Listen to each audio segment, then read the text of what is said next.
Hello friends, সবাইকে নমস্কার জানিয়ে শুরু করছি নীলিমা রেসিপির আরেকটি নতুন পর্ব। আপনারা যারা নতুন দেখছেন অনুরোধ করব আমার চ্যানেলটাকে সাবস্ক্রাইব করে রাখুন আর পাশে থাকা বেল আইকনটা অবশ্যই প্রেস করে দেবেন, তাহলে যখনই নিত্য নতুন ভিডিও ছাড়বো নোটিফিকেশন আপনাদের কাছে পৌঁছে যাবে। আজ শেয়ার করব নারকেলি চিংড়ির কোপ্তাকারি। এর স্বাদ এতটাই অপূর্ব হয়েছিল যে মাংস রেখে সবাই এটা দিয়েই পুরো ভাতটা খেয়ে নিয়েছিল। এই অপূর্ব স্বাদের চিংড়ির কোপ্তাকারি খেয়ে প্রথমে তো কেউ ধরতেই পারেনি যে তারা চিংড়ি মাছের কোপ্তা খাচ্ছে। একদম ভিন্ন স্বাদের এই রেসিপিটি একবার হলেও আপনারা ট্রাই করবেন, অনুরোধ রইল। আর কমেন্ট করে জানাবেন আপনাদের বাড়ির সবার কেমন লাগলো। তাহলে চলুন এর জন্য কি কি উপকরণ আমি নিয়েছি দেখে নিই। এখানে 400 গ্রাম চিংড়ি মাছ খোসা ছাড়িয়ে শিরাটা বাদ দিয়ে ধুয়ে পরিষ্কার করে নিয়েছি। আর এখানে দুটো ছোট পেঁয়াজ কুচি করে নিয়েছি, আর একটা পেঁয়াজ বড় বড় করে টুকরো করে নিয়েছি, মিক্সিতে পেস্ট করে নেব। হাফ মালা নারকেল কোড়া নিয়েছি, এটাও মিক্সিতে পেস্ট করে নেব। 1 চামচ চিনি নিয়েছি, নুন হলুদ ভাই বোন তো আছেই। আর এখানে দুটো পেঁয়াজ পাতলা করে কুচি করে নিয়েছি, 4-5টা কাঁচা লঙ্কা কুচি করে নিয়েছি, আর রসুন নিয়েছি 5-6টা কুচি করে রেখেছি। তাছাড়া 4টে এলাচ, একটা দারচিনি স্টিক নিয়েছি, হামানদিস্তাতে একটু থেতো করে নেব। এটা নারকেলের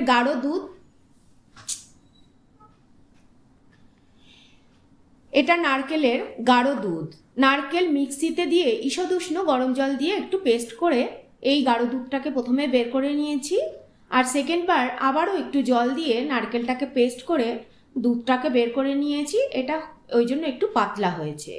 আর তাছাড়া লাগবে আদা রসুন বাটা 1 চামচ, কাঁচা লঙ্কা বাটা নিয়েছি 2 চামচ, আর কাশ্মীরি লঙ্কা গুঁড়ো নিয়েছি 1 চামচ, দুটো তেজপাতা ফোড়নের জন্য, আর 1 চামচ ঘিও লাগবে। এগুলো আর আপনাদের দেখালাম না। প্রথমে চিংড়ি মাছগুলো মিক্সিতে পেস্ট করে নেব। চিংড়ি মাছ পেস্ট হয়ে গেলে বাটিতে ঢেলে নেব। এবার নারকেলটাকেও পেস্ট করে নেব, বাটিতে ঢেলে রাখলাম। এবারে পেঁয়াজটাকেও পেস্ট করে নেব এইভাবে। দেখুন আমাদের বাটাবুটি সব হয়ে গেছে। এবার চিংড়ি মাছের যে পেস্টটা করেছিলাম তার মধ্যে পেঁয়াজ কুচি, রসুন কুচি আর কাঁচা লঙ্কা কুচি দিয়ে দিলাম। এবার এর মধ্যে পরিমাণ মতো নুন দেব আর হলুদ দেব সামান্য, ভালো করে মাখিয়ে নেব।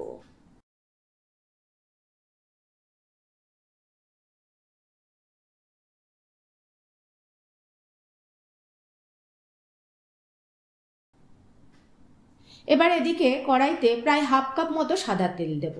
রান্নাটা সাদা তেলেই করব। এবার এর মধ্যে দুটো তেজপাতা ফোড়ন দেব, তারপরে পেঁয়াজ কুচি দেব। নেড়ে চেড়ে হামানদিস্তাতে থেতো করা দারচিনি আর এলাচ দেব। এবারে হালকা গোল্ডেন ব্রাউন হওয়া পর্যন্ত ভেজে নেব।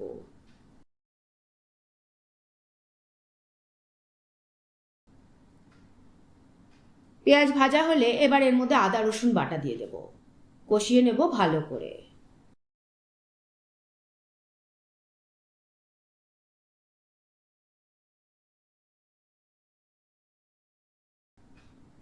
এক মিনিট এইভাবে নেড়েচেড়ে কষিয়ে নেওয়ার পরে পেঁয়াজ বাটাটা দিয়ে দেব। ভালো করে কষিয়ে নেব, পেঁয়াজ রসুন আর আদার কাঁচা গন্ধটা চলে যাওয়া পর্যন্ত কষিয়ে নেব।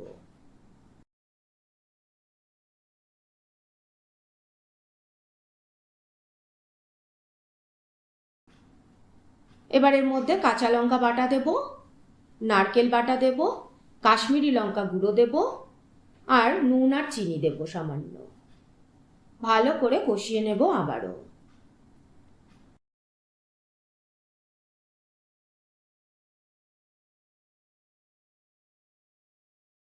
এবার সামান্য একটুখানি হলুদ দেব, আবারও ভালো করে কষিয়ে নেব।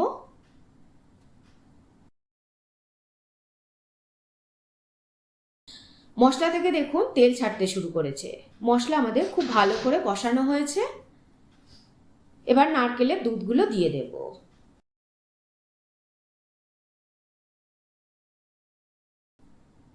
ভালো করে ফুটে আসা পর্যন্ত অপেক্ষা করব। এই পর্যায়ে আমরা তেজপাতা দুটোকে তুলে ফেলে দেব। ঝোলটা ভালো করে ফুটতে থাকলে এইবারে চিংড়ির পেস্টটা যে মাখিয়ে রেখেছিলাম সেখান থেকে ছোট ছোট বড়ার আকারে ফুটন্ত ঝোলের মধ্যে ছেড়ে দেব।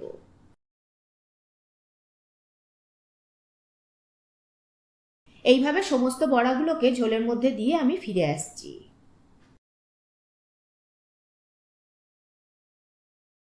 এবার দেখুন ঢাকা দিয়ে রেখেছি, 5 মিনিট ফুটিয়ে নিয়েছি। এইভাবে বড়াগুলো কীরকম ভেসে উঠেছে দেখুন। আবারও ঢাকা দিয়ে 10 মিনিট ফুটিয়ে নেব। এবার দেখুন তেল ভেসে উঠতে শুরু করেছে।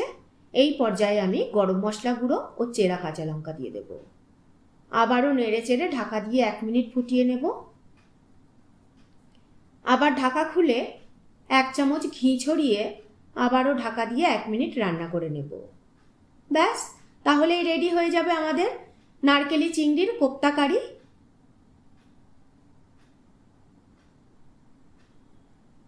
যে কোনো রকম রাইসের সাথে কিন্তু এই নারকেলি চিংড়ির কোপ্তা কারি ভীষণ জমে ওঠে। কেমন লাগলো আমার আজকের রেসিপিটি কমেন্ট করে জানাবেন। ভালো লাগলে একটা লাইক করে দেবেন।